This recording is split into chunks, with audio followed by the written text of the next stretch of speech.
Hier après-midi, aux alentours de 13 h, une convocation a été servie à la maison du PDC-IRDA, au bureau du secrétaire exécutif en chef, qui était ce jour-là en ma compagnie, une convocation dont était destinataire le porte-parole du PDC-IRDA, M. Bredoumi Soumaïla Traoré. Il était arrivé la veille de la France par un vol régulier à l'aéroport Félix Houphouët-Boigny d'Abidjan. Cette convocation demandait à M. Bredoumi de se présenter avec son conseil devant les affaires générales de la police à la préfecture de police. Donc ce matin, à 10h30, en compagnie de maître Agueluc, du bâtonnier Agueluc, je me suis rendu avec l'honorable Bredoumi à la préfecture de police. L'on a commencé donc la procédure. Aussitôt la procédure commencée, que nous, avocats, maître Agué et maître Blessy, avons tenu à faire une observation pour rappeler aux procéduriers de la police que M. Bredoumi Soumaïla était un député de la nation et qu'il était député de la nation à l'Assemblée nationale dont une session parlementaire était actuellement en cours, de sorte qu'en application des dispositions constitutionnelles, il ne pouvait ni être entendu, ni être retenu, suivant les termes de la loi, l'article 91 et suite de la Constitution de Côte d'Ivoire. Cette observation ferme des avocats a conduit à un arrêt de la procédure. L'officier en charge de cette procédure a dû donc s'en référer à ses supérieurs hiérarchiques, au procureur de la République. Celui-ci, saisi, a dépêché à la préfecture de police, au cours de cette audition, un de ses adjoints, un procureur adjoint, pour faire connaître la position du parquet du Côte d'Ivoire, du tribunal d'Abidjan. Le parquet soutiendra-t-il, estime que nous sommes dans une procédure de flagrant délit. Je l'énonce et je ne peux pas m'empêcher de rire. Une procédure de flagrant délit. Nous avons eu une discussion et nous lui avons opposé le fait que, en droit, la flagrance du délit est fondée essentiellement sur 3 situations. Le premier cas, c'est qu'on vous appréhende au moment de la commission des faits. Le deuxième cas, c'est qu'on vous retrouve plus tard avec des éléments objets de l'infraction qu'on vous reproche. Troisième élément, la clameur publique vous poursuit.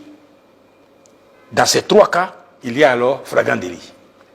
Et que dans notre espèce, nous ne voyons pas dans quel cas il rangerait la procédure qui concerne M. l'honorable Bredoumi Soumaïla. On nous a répondu qu'il a fait des déclarations et aussitôt après s'est rendu à l'étranger. Oui, mais à l'étranger, cela n'empêche qu'une procédure judiciaire soit ouverte, une procédure soit ouverte contre lui en application des dispositions du Code de procédure pénale. Et donc, si le parquet ne l'a pas fait, il ne peut pas attendre 4, 5, 6 mois après pour ouvrir une procédure et dire qu'il y a flagrant délit. Non, il n'y a pas de flagrant délit. On nous a fait dire il faut qu'il soit entendu. Mais il faut qu'il soit entendu, mais suivant la loi. Le serment que j'ai prêté en tant qu'avocat, c'est de défendre la loi. De défendre la loi, de défendre le client, mais ayant toujours en tête la loi la légalité. Et donc, il serait difficile pour moi, en tout cas, d'accepter que de façon aussi évidente, une telle violation puisse se faire. Nous avons opposé ça au procureur qui a insisté pour que l'audition puisse se tenir. M. Bredoumi et les avocats ont dit qu'ils faisaient valoir le droit au silence de M. Bredoumi, qui ne voudrait pas se faire complice de la violation du principe de l'immunité parlementaire. Cela a été consigné dans un PV, nos observations, le droit au silence, avant que l'on ne décide de garder à vue notre client. Ces faits sont graves. Ces faits sont très graves. Ces faits sont très graves dans cette République. C'est une violation grave de l'état de droit. Une violation grave du droit parlementaire. Une violation grave, pas d'une loi ordinaire, non. Pas d'une loi organique, non plus. Mais d'une loi constitutionnelle. D'une disposition constitutionnelle. Parce que l'immunité parlementaire procède de prescription de la Constitution de Côte d'Ivoire. Comment peut-on, si l'on ne peut entendre un député au cours d'une session parlementaire sans que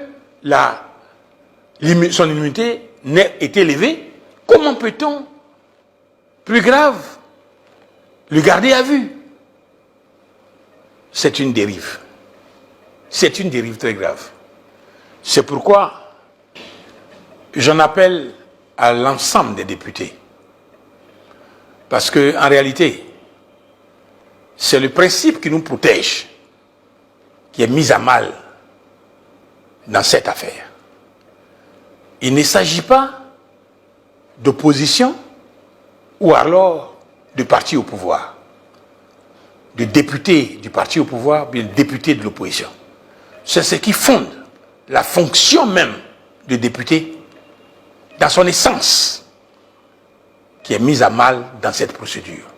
Votre immunité. Parce que nous devons savoir quand est-ce qu'un député, quelle est la limite de la liberté du député? Quelle est la limite de notre protection? Des cas se sont déjà passés. Nous vous invitons tous les députés à y réfléchir. Un de leurs collègues, qu'il soit de l'opposition ou bien du parti au pouvoir, se trouve aujourd'hui gardé à vue. Oui, vous serez gardé à vue un jour. Vous serez gardé à vue un jour parce que vous êtes un député qui n'a plus de protection. C'est de cela qu'il s'agit. Il faut se mobiliser pour que cela ne soit pas. Sinon, le député devient un citoyen ordinaire, pas une personnalité protégée. Il faut s'élever. Il faut agir. Il faut protester. Mais cela est du domaine politique des députés. Moi, en tant qu'avocat, j'ai dit que je suis, au fond de moi, très meurtri d'une telle interprétation de la loi et puis d'une telle application d'une prescription constitutionnelle par le parquet. Mais je sais que le parquet saura se rattraper, saura se ressaisir, saura être conseillé pour dire simplement que le chemin qui a été emprunté n'est pas le vrai. Il trouvera la bifurcation et il reviendra au chemin initial. Je rends compte aux militants du PDC-IRDA, je rends compte à la nation ivoirienne pour interpeller, pour appeler au sursaut de l'apaisement.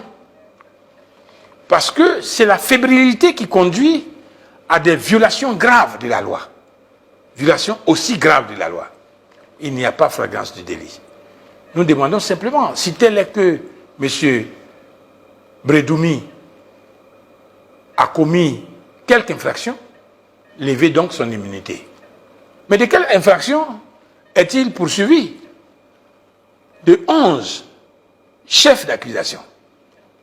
Premièrement, il est poursuivi pour acte terroriste, appel à l'insurrection, à la haine et à la xénophobie. Il est poursuivi pour vol.